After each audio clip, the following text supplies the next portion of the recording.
Hubo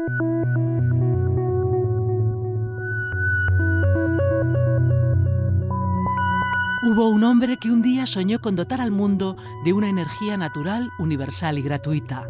Afirmó que era posible, pero nadie le siguió, a pesar de que ya había conseguido lo que ninguno hasta entonces había hecho, que la luz generada por energía eléctrica empezara a iluminar hasta los últimos rincones del planeta.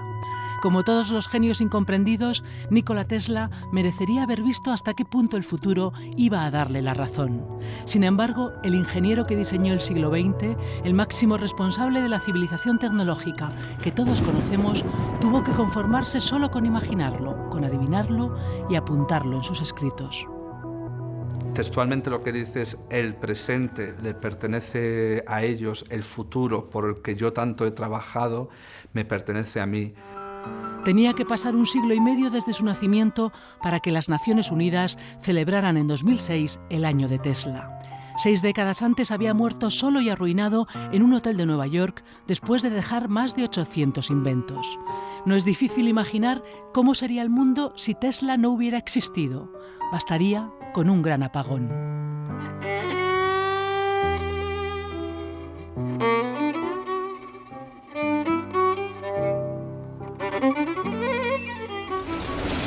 Los fragmentos de esta película son una de las pocas recreaciones de lo que realmente ocurría en sus laboratorios. Extienda la otra mano. De él no se conservan ni imágenes de cine ni grabaciones de voz. ¿Qué conduce la electricidad? Nuestros cuerpos, señor Angier, son muy capaces de conducir y, de hecho, producir energía. Esto es lo que asombraba a todos en su época. Tesla encendía bombillas sin cables, lanzaba potentes rayos a la atmósfera, descubrió la corriente alterna, el principio de todos los motores eléctricos. Fue el primero que envió ondas electromagnéticas a distancia, el auténtico padre de la radio, también de los fundamentos de la televisión, la robótica, los fluorescentes, los rayos X, el radar, los microondas o el wifi mundial. Inventó el altavoz, el tacómetro, el motor de inducción de los coches y los aviones de despegue vertical. Alucinó al mundo, pero fue relegado. Otros le robaron o se aprovecharon de sus inventos y la mayoría trató de silenciarle o de ponerle obstáculos porque tenía una personalidad demasiado excéntrica, demasiado libre, demasiado original. Los genios en realidad no les suele preocupar el resto de las cosas, quiere decir que para eso son genios. Entonces a Tesla no le interesaba el dinero, no le interesaba la fama, le interesaba las cosas que como científico desarrollaba en su cabeza, pero en realidad no tomaba notas, él lo veía en su cabeza y cuando lo tenía en la cabeza pues ya se ponía a fabricar una especie de taller o así, o con sus empleados cuando tuvo ya obreros y eso. Entonces él no le interesaba para nada lo mundano, de hecho nunca se casó, tenía amigos y amigas desde luego y tenía una cierta vida social, pero no se caracteriza por una gran vida social. Se ha dicho que con Tesla y con su trabajo pues comienza lo que se llama la segunda revolución industrial. La primera revolución industrial está basada en la máquina de vapor y la segunda revolución industrial está basada en los motores y las máquinas derivadas de la ley de Faraday. Faraday había descubierto su famosa ley de la inducción en el año 1836. En 1856 nace Tesla y entonces, cuando él tiene 20 años, pues es el momento en que empieza a hacer uso de ese conocimiento de la época para desarrollar los motores. Como si fuera una premonición, los truenos y relámpagos de una gran tormenta iluminaban la pequeña aldea de Smiljan, hoy en la zona de Croacia de mayoría serbia, en la madrugada del 10 de julio de 1856, la noche en que nació Nikola Tesla. Desde pequeño Tesla imaginaba dispositivos, incluido un cinturón sobre el que se podía viajar y que daba la vuelta a la Tierra. No siguió estudios convencionales, aprendió en varios lugares de Europa mientras tenía que trabajar. Paseando por un parque de Budapest, tuvo la visión del motor polifásico de inducción que desarrollaría la ley descubierta por Faraday décadas antes. Tenía un conocimiento matemático más profundo que el del gran físico. En París trabajó en la compañía de Edison. Su gerente le envió a los Estados Unidos con una carta para el inventor norteamericano que decía: «Conozco solo a 2 grandes hombres y usted es uno de ellos. El otro es este joven». Tesla era un trabajador incansable. Además, no solo trabajaba en ciencia, cuando le echaron de Edison, le echó de su compañía, porque Edison debía ser un personaje bastante nefasto y muy ambicioso, y sobre todo para el dinero, pues se puso a trabajar cavando zanjas, porque no tenía trabajo y él no podía estar para ahí. Bueno, ya después se conocía a Westinghouse, entonces estuvo haciendo otras cosas, ¿no? Nikola Tesla desembarcó en 1884 en el puerto de Nueva York con 4 centavos en el bolsillo y un libro de poemas. Tenía 27 años. Entró a trabajar con Edison, pero no le convenció de que abandonara la corriente continua. Y un año más tarde, cuando le pidió los $50.000 que le había prometido por su labor, el famoso inventor le respondió con una sonora carcajada. Tesla tuvo que trabajar de obrero para salir adelante. Edison siempre fue su enemigo. Incluso patentó la silla eléctrica para tratar de desacreditarle, intentando demostrar que la corriente alterna podía matar. Para entonces, Tesla había creado su propia compañía. En 1888 fue descubierto por George Westinghouse, el principal impulsor de sus ideas, con quien extendió la electricidad en los Estados Unidos y con quien firmó un contrato que le hubiera convertido en el hombre más rico del mundo, de no ser porque, para haberlo hecho realidad, Tesla renunció a los derechos económicos de sus patentes y se las regaló. Yo creo que lo que atrae es, en primer lugar, cómo se rebela contra el sistema. Es decir, pero tampoco nos engañemos, Tesla también quería ser un triunfador. Lo que pasa es que fue menos hábil que, por ejemplo, un Edison. Y la diferencia entre un Edison y un Tesla es que Edison lo que pensaba era: voy a inventar algo que funcione y me haga rico. Si ese invento no funcionaba y no se podía comercializar, lo abandonaba. Tesla directamente quería cambiar el mundo, quería revolucionar el mundo. Creo que eso lo hace muy, muy atractivo. Tesla asombró al mundo en las 2 décadas más prolíficas desde el punto de vista científico, el último cuarto del siglo XIX. Dio a conocer de manera espectacular su motor de inducción en la Exposición Universal de Chicago de 1893, con su llamado huevo de Colón. Westinghouse y él iluminaron la Ciudad Blanca con más de 180.000 bombillas y neones que dibujaban palabras. El éxito de la feria, que fue fascinante, les llevó a la concesión para crear una planta hidroeléctrica en las cataratas del Niágara. Era la primera vez que un generador iluminaba una ciudad. Millonarios, artistas e intelectuales se rindieron ante el genio de un Tesla que ya era famoso en los ambientes sociales neoyorquinos y amigo de grandes personalidades como Mark Twain o Henry Ford. Pero él no se detenía ni celebraba sus triunfos, anunciaba nuevos proyectos y realizaba experimentos increíbles como los de su laboratorio cerca de Cripple Creek. Tesla electrificó toda la ciudad a cambio de poder utilizar los generadores. Hacemos nuestras pruebas mientras la gente duerme. El señor Tesla no quiere que nadie se asuste. Tesla, que se codeó con los grandes científicos de su época y estuvo a punto 2 veces de conseguir el Nobel de Física, nunca se repuso del incendio de uno de sus laboratorios en Nueva York, ni del abandono de su gran proyecto en el que invirtió todo lo que tenía. ¿Y los cables? La construcción en Long Island de la Torre Wardenclyffe, la gran antena de telecomunicaciones inalámbricas con la que pretendía enviar información, señales y electricidad a todo el planeta.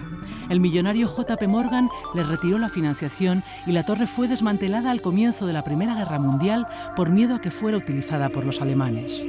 Comenzó su declive y el hombre que había hecho la primera transmisión de control remoto con un barquito que funcionaba solo con la voz, pasó casi 30 años solo, en la ruina, casi loco, perturbado y viviendo en habitaciones de hotel.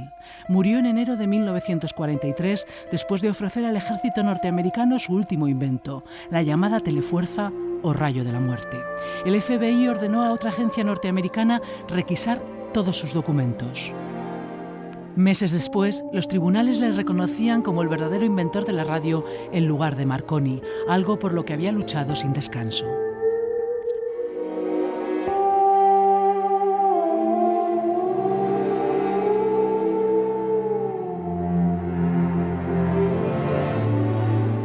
En este edificio, que data casi de su época, la Real Academia de Ciencias Exactas, Físicas y Naturales se ha propuesto este año recuperar a Tesla, poner en valor la capacidad inventiva de la genialidad basada en las matemáticas y su superioridad sobre las empresas promovidas por la corriente que busca en la ciencia solo beneficio económico y resultados comerciales inmediatos. Las matemáticas se utilizan como un modelo, como si fuera una especie de atlas para describir el mundo. Es decir, que usted tiene un atlas y ve escrito en papel una descripción de una cosa que no es papel. pero les sirve precisamente para poder andar por esa cosa que no es papel, utilizar un buen atlas. Las matemáticas se utilizan como modelos para describir cosas. La Real Academia, junto con las Universidades Autónoma y Complutense, entre otras, promueven este proyecto original en el mundo por el que desde hace más de 15 años los escolares españoles con mejor capacidad para las matemáticas son elegidos para participar en clases especiales los sábados impartidas por los profesores más cualificados. Decía Borges que pensar es olvidar las diferencias, es abstraer y es generalizar. Y estos son los elementos esenciales del pensar matemático, del conocimiento, y se aplican en todas las ciencias.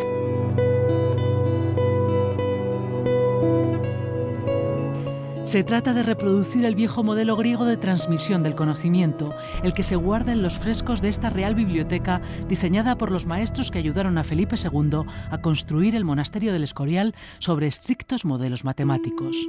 En sus pinturas murales podemos encontrar el saber de los gimnosofistas o de las escuelas de Arquímedes y Pitágoras. En sus estanterías, los libros de canto con los bordes dorados parecen dispuestos por alguien que quería resaltar la luz del pensamiento puro, las mismas mentes que crearon la primera Real Academia de Matemáticas de España. La idea era poder contemplar estos personajes y que estos personajes también nos animasen al cultivo de la ciencia, viendo no solo los libros, que son el producto de su conocimiento, sino a los mismos personajes. Los mismos personajes tenían que incitar, animar al cultivo de la ciencia y al conocimiento de la ciencia. En el Escorial está presente la proporción áurea, la medida matemática que une al hombre con el universo y que Leonardo popularizó en su dibujo El hombre de Vitruvio. Otra exposición en Madrid este año mostraba a los escolares los inventos que debemos al genio de Da Vinci, con quien los especialistas comparan a Nikola Tesla por su capacidad de imaginación y anticipación. Tiene 4 ruedas y esas ruedas van junto a unas manivelas. Bueno, las cosas estas como el motor multifásico, la transmisión de datos a distancia, con eso que pudo mover un barquito en el río Hudson y que ahora utilizamos para enviar comunicaciones a la Luna, pero incluso dentro de la Tierra. Ahora mismo hay pues unas sondas Voyager que están saliendo del sistema solar y envían información. Y está en el límite del sistema solar. ¿Se imagina qué distancia está eso? Bueno, todo eso se hace gracias precisamente a las ideas, y no solo a las ideas, sino al desarrollo de Tesla. Pero quien piense que ya nadie inventa en viejos y pobres laboratorios, se equivoca. En este aparentemente destartalado edificio del Instituto de Electromagnetismo Aplicado se realizan algunas de las investigaciones más vanguardistas de España, reconocidas por la prensa especializada internacional. Con tecnología que evoca a Tesla, ahora, entre otras cosas, trabajan en un material metálico del tamaño de un cabello que podría hacer invisibles al radar objetos de gran envergadura como buques de guerra. No hay ninguna aplicación que se le ocurra a usted de la tecnología moderna, ninguna aplicación de la física que no tenga parte del electromagnetismo. Entonces, en la medida que Tesla fue pionero de toda esa tecnología electromagnética, pues está ahí implícito en todas estas tecnologías de hoy, ¿no? Creo que sobre todo es alguien que sigue siendo una referencia y que escenifica todo un concepto de innovación y de descubrimiento que sigue siendo perfectamente válido. Además de que, por ejemplo, Obama en un discurso pronunciado en el 2010 le puso como ejemplo de los inmigrantes que hicieron que Estados Unidos fuera grande. La historia demuestra que las mentes creativas todavía suelen trabajar en solitario, sobre ideas que tal vez soñaron en la infancia, son inconformistas y a menudo despreciadas. Eso es lo que ha hecho de Tesla un ídolo de la cultura pop, que sirve de inspiración para cómics, grupos musicales, óperas rock, videojuegos y películas, que seduce tanto a los emprendedores de Silicon Valley como a los partidarios de todos los enigmas de supuestas conspiraciones globales. Tesla era un auténtico genio. Si hubiésemos prestado más atención a sus ideas, el mundo sería mucho mejor. Tendríamos comunicación de masas gratuita, transporte gratuito, energía gratuita para todos. Por eso le desacreditaron al final, por la energía gratuita. Percibía la Tierra como un conductor de resonancia acústica. ¿Qué tienen en común una película, unos cómics, un incunable donde aparecen los números más antiguos, un desvencijado laboratorio y un montón de papeles y fotos en sepia? Si se los examina con calma, quizá demuestran que es un error producir solo inventos rentables a corto plazo, que en las matemáticas tal vez se pueda leer el lenguaje del universo y que, como escribió Nikola Tesla, si no tiene como finalidad la mejora de las condiciones humanas, la ciencia es solo una perversión. La mayoría de sus documentos aún no han sido analizados.